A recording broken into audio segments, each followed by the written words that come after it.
बिस्मिल्लाहिर्रहमानिर्रहीम। तसव्वुर खुदा के हवाले से जो एक गलत फहमी और बहुत ही शदीद गलत फहमी पाई जाती है वो शफाअत का तसव्वुर है। शफाअत के बारे में आम तौर से तसव्वुर कर लिया गया है कि मुसलमान उम्मत या बाकी जो उम्मतें हैं वो अपने अपने नबियों के पास जाएंगी और फिर वो नबी जो हैं उनको बख्शवा लेंगे चाहे उनके गुनाह कितने ही क्यों ना हो। और यही तसव्वुर ज़ाहिर है कि बाज़ और डेटीज़ के बारे में या बाज़ और देवी देवताओं के बारे में कहा जाता है कि हमारे जो मुशरिकीन अरब थे वो उन देवी और देवताओं को शफाअत का बायस समझते थे और उनका ये ख्याल था कि इनका एक मकाम है अल्लाह ताला के यहाँ और अगर वो उनकी झूठी सिफारिश भी करेंगे तो अल्लाह ताला उसको मान लेगा।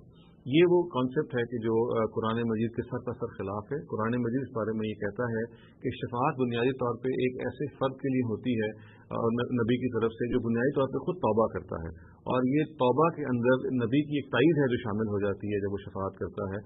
और देखिए ये जब ताईद शामिल होती है ये किसी हक़ को बातिल नहीं करती।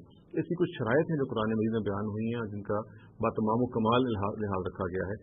सबसे पहली शर्त जो कुरान बयान करता है इसके बारे में वो तो ये है कि इसका इख्तियार अल्लाह ताला के पास है। वो ही किसी शख्स को ये इख्तियार देते हैं अपनी जनाब से कि वो किसी और के हक़ में बोले। और फिर ये बात भी है कि जिसके हक़ में वो शख्स बोलेगा वो भी अल्लाह ताला खुद स्पेसिफाई कर देते हैं कि यानी किसी के पास ये इख्तियार नहीं है। अव्वल तो खुद वो नहीं बोल सकता, दूसरी बात है कि जिसके बारे में वो शफाअत करेगा उसका भी अल्लाह ताला ही उसको स्पेसिफाई करते हैं, उसकी निशानदेही करते हैं। और तीसरी बात ये कि जो कुछ कहा जाता है वो मबनी पर हक़ होता है, वो कोई बातिल नहीं होता, वो कोई झूठ नहीं होता, वो किसी झूठ को सच नहीं कर सकता। चुनांचे ये वो शराइत हैं जो शफाअत पे आयद होती हैं। और अगर इसको समझ लिया जाए कि बुनियादी तौर पे एक वो उस शख्स के लिए है कि जो तौबा करता है अल्लाह की जनाब में और फिर नबी जो है उसकी इस ताईद में उसकी तौबा में शामिल हो जाता है तो बुनियादी तौर पर इससे शफाअत होती है। और खुद जो तौबा का कानून अगर आप देखिए कुरान में बयान हुआ है तो उसमें मालूम हो जाता है कि शफाअत का जो कॉन्सेप्ट है किस तरह से उसके अंदर बैठ जाता है। हमें ये मालूम है कि इस तौबा के कानून की रूह से कुरान ये कहता है कि वो लोग के जो जज्बात में आके गुनाह कर बैठते हैं अगर वो फ़ौरन तौबा कर लेते हैं तो अल्लाह ताला उनको माफ़ कर देता है। उन लोगों को माफ़ नहीं करता कि वो सारी ज़िंदगी तौबा को मौखर करते रहते हैं और फिर जब मौत उनके सामने आती है तो तौबा कर लेते हैं। और ना ही अल्लाह ताला उनको माफ़ करता है जो कुफ्र पर मरते हैं। ये तो दो एक्सट्रीम्स हैं अल्लाह ताला ने तौबा के कानून के बारे में बयान की। इससे साफ ज़ाहिर होता है इसके दरमियान में एक वो मुकाम भी है कि जहाँ पे एक इंसान ने फौरी तौबा तो नहीं की और ना ही तौबा को इतना मौखर किया कि मौत को देख के तौबा उसको याद आई। तो ये एक बैन का मामला है, दरमियान की सिचुएशन है। तो गालिबन ऐसा महसूस होता है कि अल्लाह ताला ने शफाअत का मामला भी इसी दरमियान ही की स्टेज से मतलब किया हुआ है।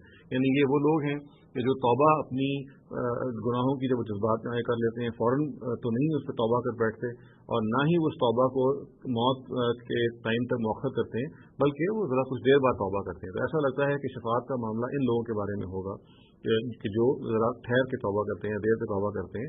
और जैसा कि मैंने अर्ज़ किया कि इसमें जो शराइत आयद होती हैं उसके नतीजे में ये जो झूठी शफाअतें हैं, झूठी सिफारिशें हैं, ये बिल्कुल बातिल हो जाती हैं। शफाअत का जो कॉन्सेप्ट हमारे यहाँ आम तौर से राइज हो गया है वो कुरान मजीद की इस सराहत के बिल्कुल खिलाफ है। शफाअत जो है बुनियादी तौर पर पैगम्बर की तरफ से एक ताईद है और ये ताईद उस शख्स के लिए है जो पहले खुद ताइब हो, पहले खुद तौबा करे।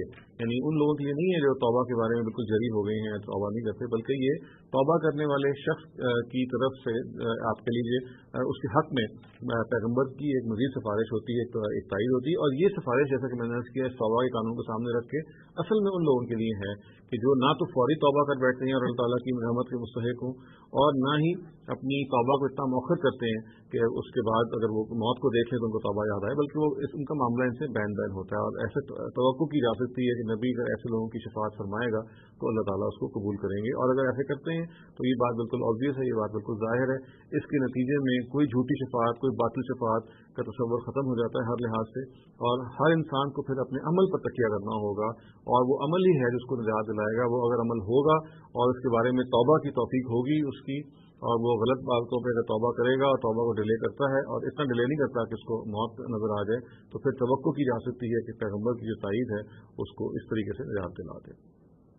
अक़ूलु क़ौली हाज़ा वस्तग़फ़िरुल्लाह ली व लकुम व लिसाइरिल मुस्लिमीना वल मुस्लिमात।